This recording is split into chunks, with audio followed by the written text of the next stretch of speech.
What does replacement in pairs mean?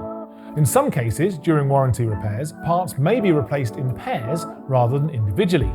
It means that when one component of a system or assembly fails and requires replacement under warranty, the corresponding component on the other side, or the matching part in the system, is also replaced, even if it hasn't failed yet.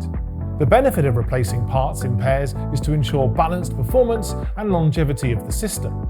By replacing both components simultaneously, it also helps to maintain a consistent level of wear and tear on both sides. This can prevent potential future failures or issues on the unaffected side and reduce the chance of having to return for another repair shortly after the initial one. For example, if one suspension spring fails and is replaced under warranty, the pairing principle would involve replacing the spring on the opposite side as well, even if it's still functioning properly. This helps maintain the balance and integrity of the suspension system, ensuring optimal performance and reducing the risk of subsequent failures.